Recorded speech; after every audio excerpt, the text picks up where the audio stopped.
Donc, tu prends des fèves et tu en mets une tous les 10 cm, le long de la ficelle. D'accord? Je te laisse faire, tiens. Par ce premier jour ensoleillé de printemps, Axel, 34 ans, jardine dans un espace thérapeutique, accompagné de Dorothée Machils.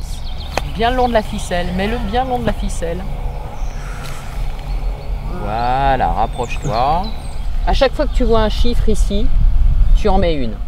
Ces gestes, simples pour la plupart des gens, sont un vrai défi pour lui qui souffre de troubles autistiques. Eh bah oui, c'est du boulot, hein. La présence de la caméra le perturbe complètement. Regarde. Selon Dorothée, ces exercices sont d'une grande importance. Il a besoin, et c'est tout le travail, l'air de rien, que nous faisons même à cet instant, il a besoin d'exclusivité. Oui. Je parle au monsieur, ça ne te retire rien. Je suis présente pour toi, il n'y a pas de souci.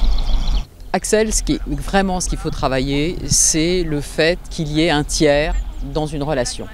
L'exercice, effectivement, était un petit peu plus difficile aujourd'hui, mais nécessaire dans ce que l'on cherche à travailler avec Axel, c'est-à-dire le groupe, la vie en société, et comment on peut s'articuler, qu'il ne se sente pas abandonné parce qu'il n'a pas l'exclusivité. Tu vas arroser ?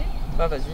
Cette activité de jardinage a été élaborée pour Axel par le foyer d'accueil médicalisé Maison du Lys, où il est accueilli. Tous les résidents ont également accès au jardin thérapeutique. Depuis 2008, cet établissement médico-social situé à Bullion, dans les Yvelines, est géré par l'Ordre de Malte France. Aujourd'hui, 28 résidents atteints de troubles du spectre de l'autisme y sont accueillis en internat, répartis en 4 unités selon leur autonomie. Ils sont suivis par l'équipe pluridisciplinaire composée d'un pôle socio-éducatif et pédagogique, médical, paramédical et psychologique, explique Aurélien Bourdeau, directeur de la maison. On a des résidents qui présentent une relativement bonne autonomie, d'autres qui sont plus en difficulté. On peut trouver un noyau dur au niveau des symptômes que représente l'autisme. C'est à la fois des difficultés de communication, voilà, qui sont quand même très importants au niveau des personnes qu'on accompagne, des difficultés au niveau des interactions, c'est-à-dire du rapport à l'autre. C'est des résidents qui parfois présentent des hypersensibilités, des hyposensibilités. En plus de l'autisme, parfois il y a ce qu'on appelle des troubles associés, et notamment la déficience intellectuelle, qui vient encore complexifier l'accompagnement de ces personnes-là. Jeudi matin, on a Gauthier au théâtre. Magnifique. On a CJ qui est au jardin. Chaque journée, les résidents sont répartis entre diverses activités. Qui est aussi au jardin. La photo des résidents est placée devant chaque tâche. Manger, partir. Pour communiquer, Axel utilise une tablette. Tu veux manger en extérieur? Oui. Ah. D'autres utilisent des outils de communication alternative augmentée. Ainsi, la maison propose un accompagnement individualisé en collaboration avec le résident et sa famille. Voilà. Allez, encore un morceau? Mets ta main bien à plat la main. Une des activités les plus attendues par les résidents est la ferme pédagogique. Voilà. Aujourd'hui, c'est au tour de Régis et Charlotte, accompagnés de Sophie, de s'occuper des animaux. Voilà. Selon Manon Gerlache, responsable de l'atelier, la zoothérapie est particulièrement bienfaisante pour les esprits les plus réservés. On a des résidents qui, à l'extérieur ou dans leurs unités de vie, ont un tempérament très actif. Et finalement, quand ils viennent ici, ils s'assoient, ils sont apaisés. Parce qu'en fait, l'animal renvoie la bonne gestuelle à avoir. En fait, la bonne attitude, l'animal est dressé pour être calme. Donc le résident a tendance à s'asseoir à côté, être calme.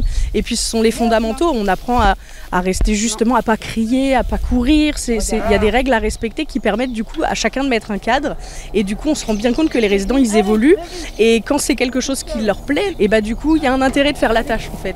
C'est plus vécu comme une contrainte, c'est réellement un plaisir de prendre soin de l'autre et de se mettre à la tâche et à l'ouvrage. Alors s'il vous plaît mes chers amis, vous voici réunis pour le mariage de la princesse Aurore et de son prince sauveur. Ce jeudi, comme chaque semaine, a lieu l'atelier de théâtre. Aujourd'hui, on y joue Blanche-Neige. On jette le riz, on jette le riz.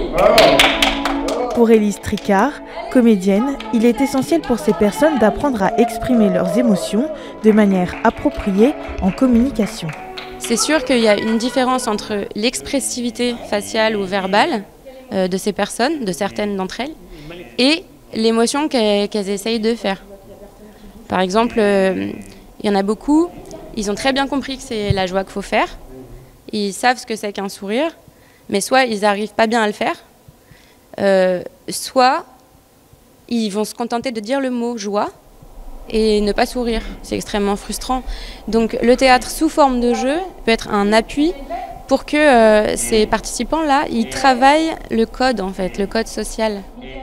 Pour Aurélien Bourdeau, ces différentes activités ont pour objectif de développer l'autonomie des résidents et de favoriser leur inclusion sociale. On est dans une démarche qu'on appelle d'invitation à l'autonomie quotidienne. On accompagne des adultes qui certes ont des difficultés, traversent un certain nombre effectivement de difficultés dans leur quotidien, mais l'idée c'est que ce n'est pas une prestation hôtelière, on est là aussi pour les positionner comme acteurs de leur quotidien et qu'ils puissent participer à la vie sociale, citoyenne, comme tout à chacun. Grâce à toutes ces activités, après des années de travail quotidien, certaines personnes autistes deviennent plus autonomes.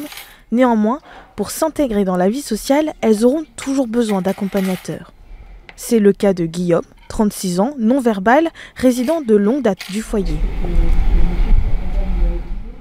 Grâce à un partenariat de la Maison du Lys avec la mairie de la ville, 2 fois par semaine, il se rend à l'école primaire pour aider au service de table.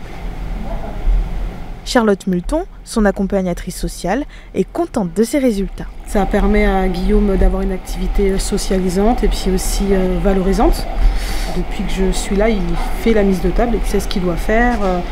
Il a des plans de table pour savoir combien mettre de couverts, s'il faut les cuillères, pas les cuillères. Il se débrouille très très bien, lui, il sait très bien ce qu'il a à faire. Oui.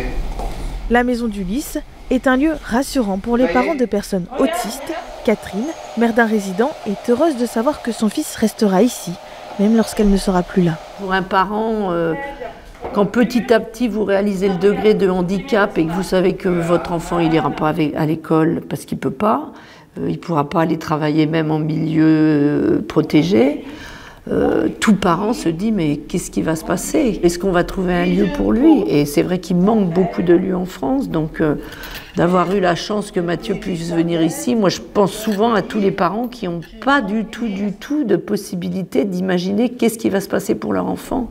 Car c'est à toi qu'appartient le règne, la puissance et la gloire.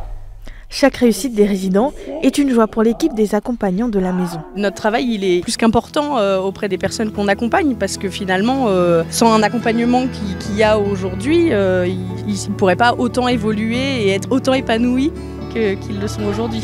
Tous les jours, ils nous apprennent au quotidien qu'ils en sont capables et qu'ils peuvent évoluer.